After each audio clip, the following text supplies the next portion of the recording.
यार आपने ना मैनिफेस्टेशन मैनिफेस्टेशन बहुत सुना होगा, पर आपको पता है ये नेगेटिवली भी काम करता है। मैं आपका अपना खुद का एग्जाम्पल देती हूँ कि जब हम सीए के एग्ज़ाम दे रहे होते हैं ना, तो हम इतना ज़्यादा डरे होते हैं, एग्ज़ाम प्रेशर में हम बहुत ज़्यादा डरे होते हैं, घबराए हुए होते हैं कि हमारी सोच इतनी ज़्यादा नेगेटिव हो जाती है कि हमारा दिमाग कुछ भी सोच लेता है। ओवर थिंकिंग कर करके हमारा दिमाग कुछ भी सोचने लग जाता है। तो पता नहीं कहाँ से ना मेरे दिमाग में एक कीड़ा बैठ गया था कि अगर मैं सीए पास हो गई, मतलब हमें पता नहीं क्यों ऐसा लगता है कि हमें कोई चीज़ मिलेगी तो कोई चीज़ खोनी पड़ेगी हमें, तभी वो चीज़ हमें मिलेगी। तो पता नहीं कहाँ से मेरे दिमाग में ये कीड़ा बैठ गया था कि अगर मैंने सीए क्लियर कर लिया, अगर मैं सीए क्वालिफाई हो गई ना, तो I will loss one of my parent. मुझे पता नहीं कैसे अजीब अजीब से ख्याल आने लगे थे उस वक्त। पता नहीं वो सच थे झूठ थे, मुझे आज तक नहीं समझ में आया, पर वो सवाल ख्याल आने लगे थे मुझे। तो मुझे ऐसे ख्याल आते थे तो मैं पता है क्या करती थी, जब भी रिजल्ट आने वाला होता था तो मैं पता है क्या करती थी, कभी भी जाके ना भगवान के आगे, मंदिर में जाके, गुरुद्वारे के आगे मैं रोज़ हाथ जोड़ देती थी, मैं मत्था टेकने लगती थी और मैं पता है ऐसे प्रेयर करती थी कि भगवान चाहे मुझे फेल कर दो, पर मेरे पेरेंट्स को कुछ मत होने देना। भगवान चाहे मैं इस बार एग्ज़ाम में फेल हो जाऊँ, पर मेरे पेरेंट्स को कुछ होने मत देना, उनकी लंबी उम्र करके रखना। तो ऐसा चलता रहा। आई फेल्ड 4 टाइम्स, मतलब मैं 3 या 4 बार फेल हुई, मुझे एग्जैक्टली नंबर याद नहीं आ रहा। देन उसके बाद मुझे सब लोग ऐसे बोलते थे कि यार काजल तेरे कॉन्सेप्ट इतने क्लियर है, तुझे हर एक चीज़ पे इतनी ग्रिप है, बट फिर भी तेरा रिजल्ट क्यों नहीं क्लियर हो रहा, तू हर बार फेल हो जाती है, तू हर बार फेल हो जाती है।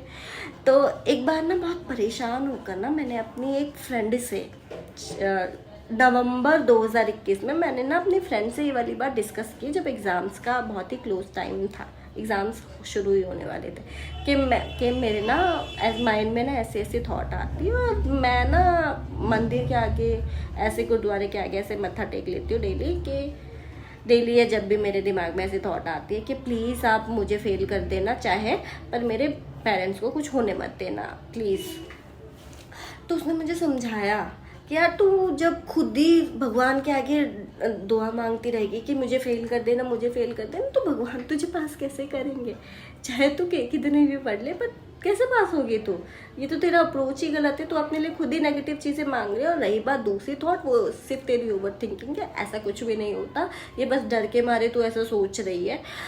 तो एक काम कर, आज के बाद ना ऐसे प्रेयर कभी भी मत करियो कि भगवान मुझे फेल कर दो एंड मेरे पेरेंट्स को ठीक रखो। आप बस ऐसे प्रेयर करना कि भगवान सब कुछ बहुत अच्छा रखो, सब कुछ बहुत अच्छे से करो और प्लीज़ मुझे पास कर देना। तो ठीक है, उस दिन से ना मैंने अपनी प्रेयर्स चेंज कर दी। मैं ऐसे ही बोलने लगी कि भगवान प्लीज़ सब कुछ अच्छा रखना, सब कुछ ठीक रखना और मुझे पास कर देना।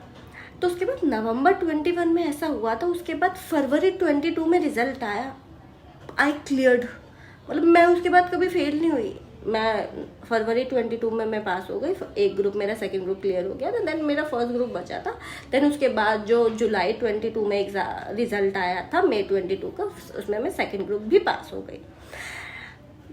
15 जुलाई को रिजल्ट आया था, ठीक 40 दिन के बाद ना माई मॉम एक्चुअली एक्सपायर्ड।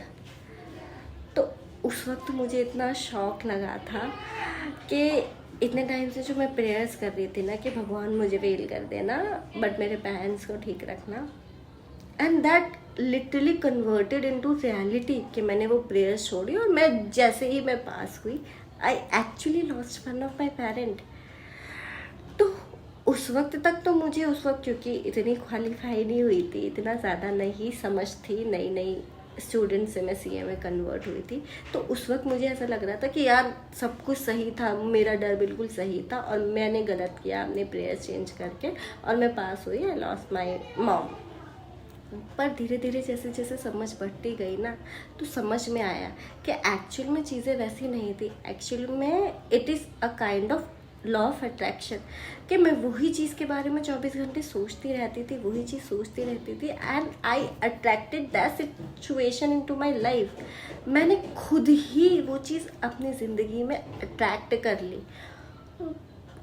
मुझे मतलब समझ नहीं आता क्या हुआ, कैसे हुआ, बट या law of attraction also works in a negative way to.